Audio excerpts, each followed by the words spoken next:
आज हम घनाभ और घन की अवधारणा को समझेंगे।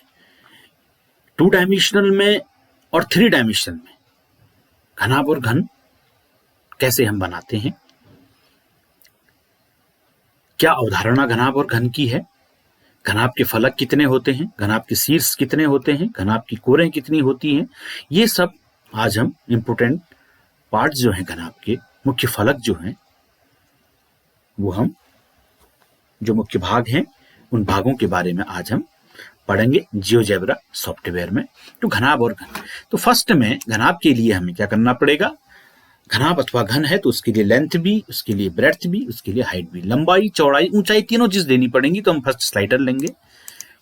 स्लाइडर में हमारे पास पहली स्लाइडर ले लेते हैं हम लेंथ का, और ये ले लेते हैं हम 1 to 8 centimetre. Okay, second one slider हम लेंगे ब्रेड्थ का, यानी कि चौड़ाई का, B1 and 7।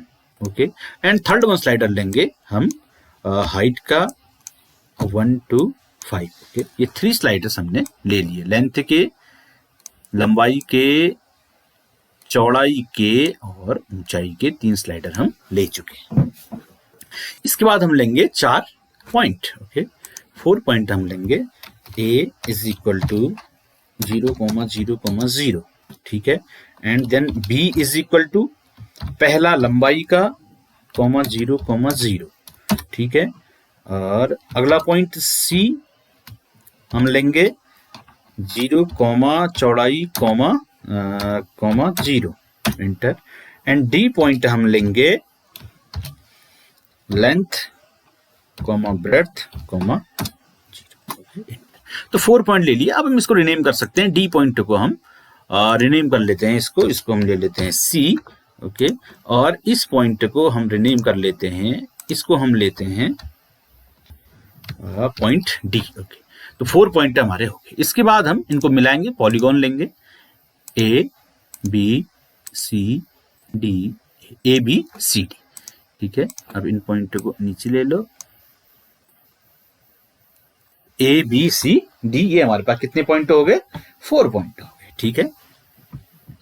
अब देखिए इसमें, ये देखिए चौड़ाई काम कर रही है स्लाइडर और लेंथ स्लाइडर काम कर रहा है, लेकिन हाइट का स्लाइडर काम नहीं करेगा अभी। क्यों नहीं करेगा? क्योंकि हमने 3 डायमेंशनल में काम ही नहीं किया अभी तक।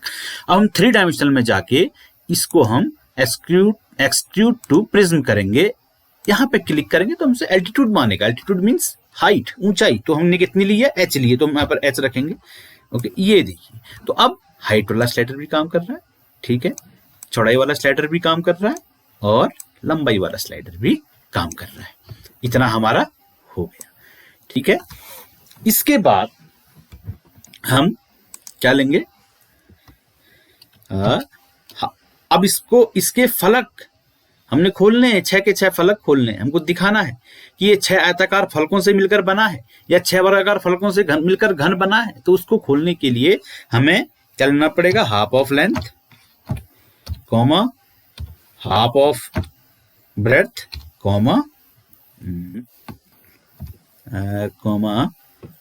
Half of height, and then enter. अब इसके बाद कमांड लगानी पड़ेगी मिनिमम। अब यहां से हम ब्रैकेट लेंगे,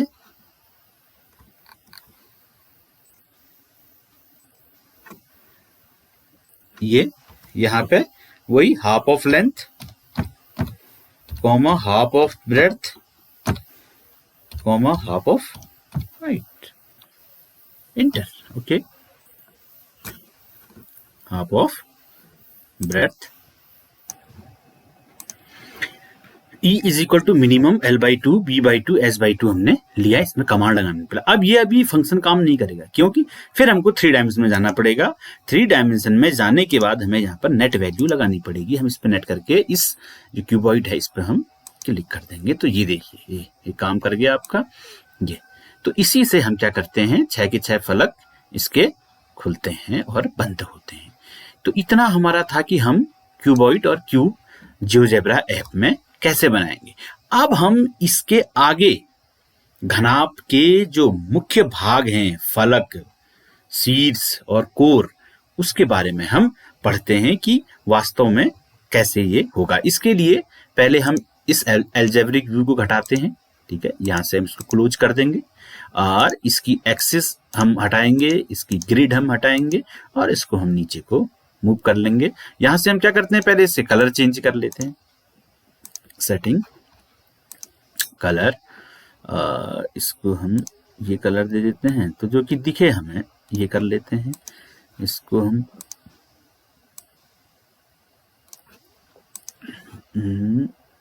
इसको हम ये कर लेते हैं, इसको हम ये ट्रांसपेरेंट कर लेंगे, इसको हम ये वाला कलर ले लेते हैं, ठीक है, इसको हम बैगनी ले लेते हैं। तो 1 2 3 4 5 ये हमारे इसमें हमने कलर सेटिंग कर दी, ठीक है।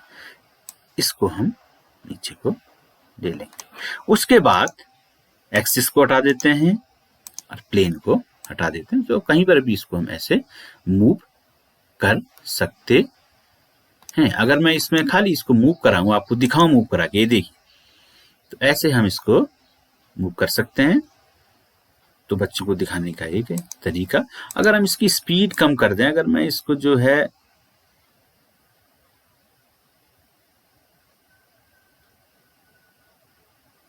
वन पे रख दूं, स्लो मोशन पे, तो एक एक चीज इसकी दिखाई देगी। 3 ये हो गया, ओके। अब नाउ इसके आगे की प्रक्रिया को हम, अब ये चीज हमारी हो गई। अब हम स्लाइडर से इसकी जरा बड़ा दिखाने के लिए इसकी लेंथ बढ़ाते हैं, इसकी ब्रेड्थ बढ़ाते हैं और इसकी हाइट बढ़ाते हैं और इसको इधर हम मूव कर लेते हैं। देखिए ये, ठीक है। हम मूव ग्राफिक्स व्यू से ऐसे कर लेंगे और रोटेट हम इसको ऐसे कर लेंगे, जहां को भी हम इसको रखना चाहें, ओके। अब देखिए इसमें घनाभ के फलकों की संख्या हम कैसे गिनेंगे, घनाभ के फलकों की संख्या हम कैसे गिनेंगे। देखिए घनाभ के फलक कितने होते हैं, 6। नंबर ऑफ फेसेस कितने हैं, 6। तो देखिए अब 1 2 3 4 5 एंड 6 फेसेस घनाभ के। और ऐसे ही अगर मैं, ऐसे ही घन के भी होते हैं, घन के भी 6 फलक होते हैं। अब हम घन बना देता हूं, इसको मैं क्या करता हूं,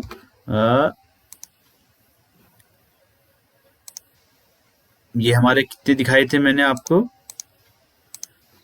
1 2 3 4 5 एंड 6, ओके। अब मैं इसकी क्या करता हूं, लंबाई चौड़ाई जरा बढ़ाता हूं। तो ये कुछ सॉफ्टवेयर में कुछ दिक्कत हो रही है काम करने पे, तो ये, अब मैं इसकी लंबाई, ये देखिए, अगर मैं इसकी 3 लंबाई करता हूं और 3 चौड़ाई करता हूं, 3 ऊंचाई करता हूं, तो हमारी क्या हो जाएंगे, क्या बन जाएगा, ये घन बन जाएगा। ये क्या बन जाएगा, घन बन जाएगा। घन क्या होता है कि जिसकी लंबाई चौड़ाई और ऊंचाई तीनों क्या होती हैं, समान होती हैं। तो घन के भी कितने फलक होंगे, 6 होंगे, 1 2 3 4 5 6, ठीक है। अब हम आते हैं घनाभ के कोर। घनाभ के कोरों में हम आएंगे। अब घनाभ के कोर क्या होते हैं कि किसी घनाभ के किन्हीं 2 आसन्न फलकों के प्रतिच्छेदी रेखाखंडों को क्या कहते हैं, हम कोर कहते हैं। किसकी, घनाभ की कोरें वो कहलाती हैं।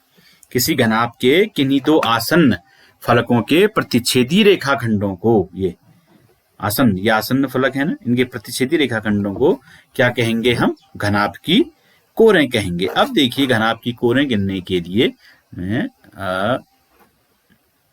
ड्राइंग पार्ट को इधर लेके स्लाइडर को इस पर राइट क्लिक करके हम एनिमेट भी कर सकते हैं। ये देखिए, ये अभी क्या हो जाएगा, 6 की 6 फलकें उसकी बंद हो जाएगी। फिर हम घनाभ के कोरों के बारे में देखेंगे। ये हो गया, ये देखिए, ये इसको मैं इधर को ले लेता हूं, ओके।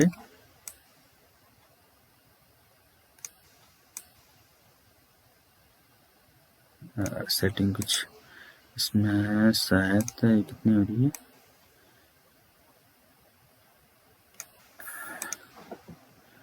ओके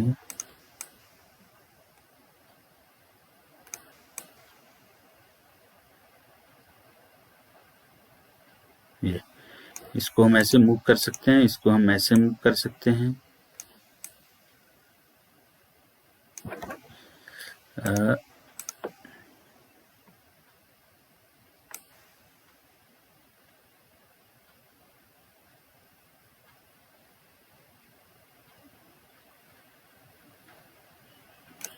ठीक है, ये इसकी लेंथ बढ़ा देते हैं, ब्रेड्थ बढ़ा देते हैं और हाइट मीन्स रहने देते हैं। ठीक है, अब देखिए कि हम इसके कोरें, घनाभ के एजेस, नंबर ऑफ एजेस कितनी होती हैं, 12, तो हम इसको काउंट करेंगे। ठीक है, हम काउंट करेंगे। देखिए ये 1, ये देखिए 2, इससे इसको मिलाया 3, ये 4, ये वाली 5, ये वाली 6, ये वाली 7, ये अंदर डॉट डॉट डॉट लाइन वाली 8, ये वाली 9 एंड ये वाली 10, ये वाली 11 और ये वाली एज इज 12। तो कितने एज हो गई हमारे पास इसके, घनाभ की कोरें कितनी हो गई, 12 कोरें हो गई। ठीक है ना, और ऐसे ही किसकी, घन की भी होंगी। अगर मैं इसको घन बना लेता हूं, देखिए यहीं से जिसकी लंबाई चौड़ाई और ऊंचाई क्या है, तीनों समान है, वो हमारा घन हो जाता है। ठीक है, या इसको 4 कर लो,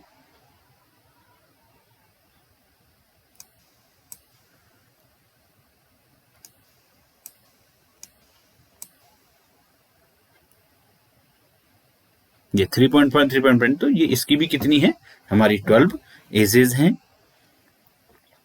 अब बात आती है घनाभ के शीर्ष की।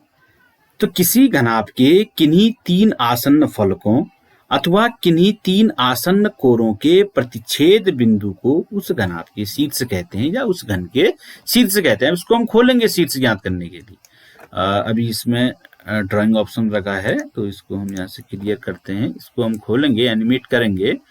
ये तो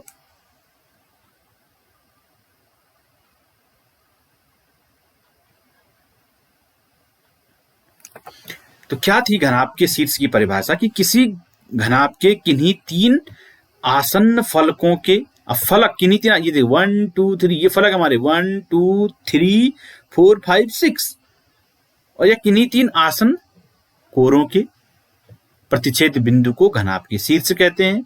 तो अब हम घनाभ के शीर्ष काउंट करेंगे। तो घनाभ के शीर्ष क्या है, घनाभ के या घन के, ये हमने यहां से काउंट ले लिया। देखिए 1 2 3 4 5 6 7, और ये सी जो पॉइंट है क्या है, 8। तो कितने शीर्ष हो गए, 8 शीर्ष, घनाभ के भी घन के भी। ये हमारे घनाभ और घन की एक अवधारणा थी, वो जियोजेब्रा सॉफ्टवेयर में कैसे हम घनाभ और घन को बनाएंगे, और उसके फलक, उसके कोर और उसके शीर्ष हम देखेंगे। ये इसमें बड़े आसान तरीके से हम करते हैं और होता है। तो एक घनाभ का ओवरव्यू हम देख लेते हैं कि घनाभ 6 आयताकार समतल पृष्ठों से घिरी हुई आकृति को घनाभ कहते हैं। घनाभ के प्रत्येक आयताकार समतल पृष्ठ को घनाभ का फलक कहते हैं। घनाभ के 6 फलक होते हैं, जैसे मैंने आपको काउंट करके आगे दिखाया। ऐसे ही घनाभ के किन्हीं 2 आसन्न फलकों को प्रतिच्छेदी रेखाखंडों को घनाभ की कोर कहते हैं। घनाभ के 12 कोर होते हैं, ये भी मैंने आपको काउंट करके दिखाया। शीर्ष, घनाभ के किन्हीं 3 आसन्न फलकों या किन्हीं 3 आसन्न कोरों के प्रतिच्छेद बिंदु घनाभ के शीर्ष कहलाते हैं। घनाभ के 8 शीर्ष होते हैं, ये भी मैंने काउंट करके बताया। अब घनाभ के विकर्ण का सूत्र, ये इंपोर्टेंट सूत्र है घनाभ से संबंधित, इनको आप याद करेंगे। वर्गमूल लंबाई का वर्ग धन चौड़ाई का वर्ग धन ऊंचाई का वर्ग, under root L square plus B square plus H square. ठीक है, उसके बाद घनाभ का जो टोटल सरफेस है हमारा, टोटल सरफेस ऑफ क्यूबॉइड 2 गुणा लंबाई धन चौड़ाई, 2 गुणा लंबाई गुणा चौड़ाई धन चौड़ाई गुणा ऊंचाई धन ऊंचाई गुणा लंबाई, यानी कि घनाभ का संपूर्ण पृष्ठ, total surface area of a cuboid 2 into L into B plus B into H plus H into L. ऐसे ही आयताकार कमरे की चारों दीवारों का क्षेत्रफल या lateral surface area of a cuboid, पार्श्व पृष्ठ घनाभ का 2 into length plus breadth into height, 2 गुणा लंबाई धन चौड़ाई गुणा ऊंचाई। और घनाभ का आयतन लंबाई गुणा चौड़ाई गुणा ऊंचाई, जहां पर हमें एल लंबाई, बी चौड़ाई और एच यहां पर हमें ऊंचाई दी है। अब इसी प्रकार घन में ऐसा घनाभ जिसकी सभी कोरों की लंबाइयां बराबर होती हैं घन कहलाता है, यानी कि लंबाई गुणा चौड़ाई गुणा ऊंचाई। जब मैंने स्लाइडर में लेंथ 3, ब्रेथ 3, हाइट 3 सब एक एक समान रखी तो क्यूब बना। और घन की प्रत्येक कोर को हम घन की भुजा कहते हैं। मैंने बताया था घन का प्रत्येक फलक एक वर्ग होता है और सभी फलक आपस में बराबर होते हैं। अब घन का विकर्ण भुजा गुणा √3, a √3। ऐसी घन का पार्श्व पृष्ठ 4 इंटू भुजा का वर्ग, घन का आयतन भुजा का क्यूब यानी कि a का क्यूब, भुजा गुणा भुजा गुणा भुजा। और घन का संपूर्ण पृष्ठ 6 इंटू ए स्क्वायर, यानी कि इसके जो फलक हैं वो 6 के 6 बराबर हैं, तो 6 इंटू एक वर्ग का तो 6 इंटू ए स्क्वायर, यानी कि ए स्क्वायर प्लस ए स्क्वायर प्लस ए स्क्वायर प्लस ए स्क्वायर प्लस ए स्क्वायर प्लस ए स्क्वायर, तो 6 इंटू ए स्क्वायर। अब घन और घनाभ, घन वर्ग से मिलकर बनता है और घनाभ आयत से बनता है। तो जितने घनाभ के फलक होंगे उतने घन के भी फलक होंगे, जितने घनाभ के शीर्ष होंगे उतने घन के भी शीर्ष होंगे, और जितनी घनाभ की कोरें होंगी उतनी घन की भी कोरें होंगी। जैसे मैंने पूरे काउंट करके आपको बताया। आपको ये वीडियो पसंद आया होगा। एक जियोजेब्रा ऐप में, सॉफ्टवेयर में बच्चों को समझाने के लिए बनाया है। आपको कैसा लगा please like and subscribe my YouTube channels and share this video. धन्यवाद।